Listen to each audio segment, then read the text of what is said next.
जिल्हा परिषद आणि पंचायत समिती निवडणुकीसाठी अनेक युत्या आघाड्या झालेल्या आपण पाहिल्यात, बिघडलेल्या देखील पाहिल्यात.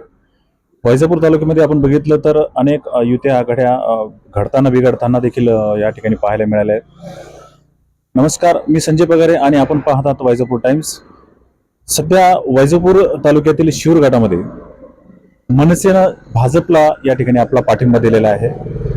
काय नेमकी समीकरण आहे या पाठिंब्याचं, यामध्ये मनसेची भूमिका काय, त्यामागचा उद्देश काय हे आपण जाणून घेणार आहोत. माझ्यासोबत आहेत मनसेचे जिल्हा सचिव सुनील गायकवाड. आपण त्याशी या संदर्भात चर्चा करणार आहोत. गायकवाड साहेब नमस्कार. काय नेमकी भूमिका आहे? तुम्ही इतर ठिकाणी उभाठाला तुमचं पाठिंबा आहे, परंतु शिरूर गटामध्ये तुम्ही भाजपला पाठिंबा दिलेला आहे. नेमकी याची गणित काय? सर्वात महत्वाचं म्हणजे या गटातले जे उमेदवार आहे भाजपचे, सुनील दादा पैठण पगारे, जवळपास माझ्या माहितीप्रमाणे 25-30 वर्षापासून ते सत्तेमध्ये आहे आणि सत्तेमध्ये असल्या कारणानं त्यांना प्रशासनाचा चांगला तगडा अनुभव आहे.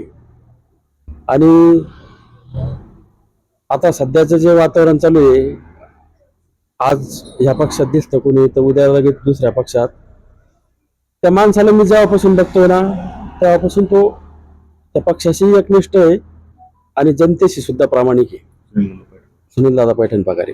आणि म्हणून त्या व्यक्तीला पाठिंबा द्यावा असं वाटलं. आणि दुसरी गोष्ट अशी आहे की आमचा पाठिंबा उभाटाला म्हणजे संपूर्ण तालुक्यात उभाटालाच पाठिंबा आहे.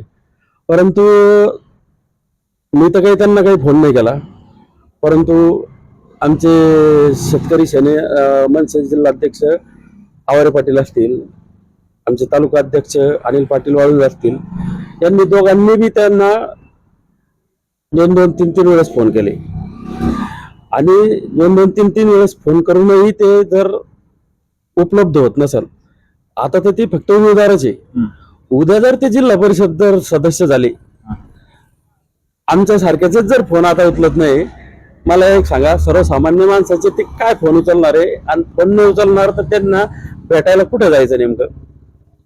आणि म्हणून आम्ही निर्णय घेतला की त्यांच्यापेक्षा सुनील दादा पैठण पगारे हे मित्र बी आहे आणि इथं गटामध्ये सर्वांच्या सुख दुःखात नेहमी हजर आहे, नेहमी उपलब्ध असत्या.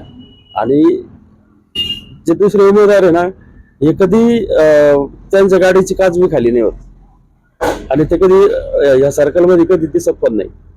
आता निवडणूक आहे, निवडणुकीपुरते ते नेहमी येत जात असतात.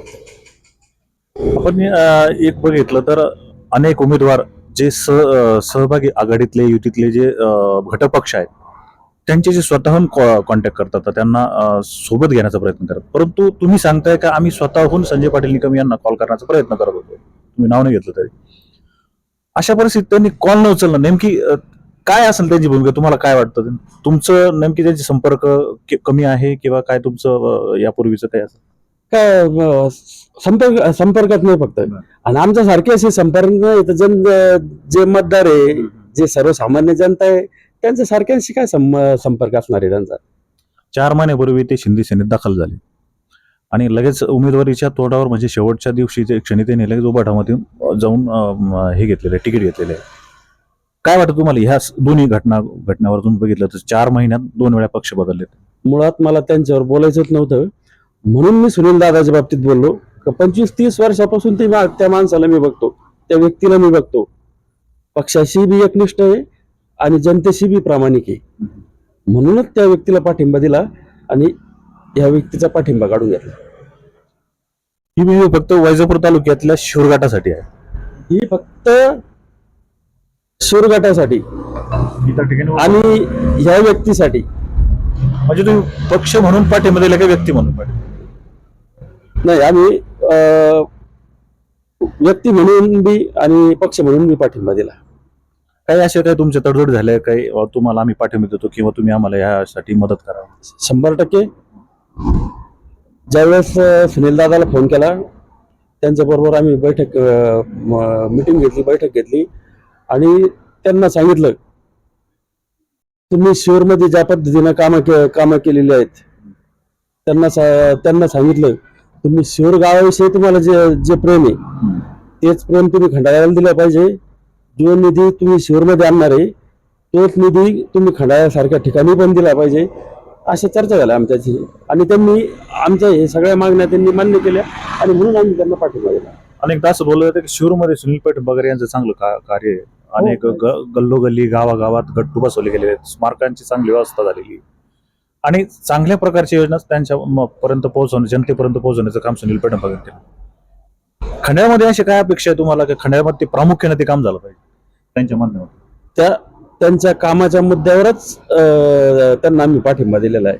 आणि 100% जिल्हा परिषद सदस्य जर ते झाले, मी अगोदर मी बोललो की त्यांना प्रशासनाचा तगडा अनुभव आहे आणि मला खात्री आहे खूप चांगल्या पद्धतीने ती व्यक्ती काम करेल.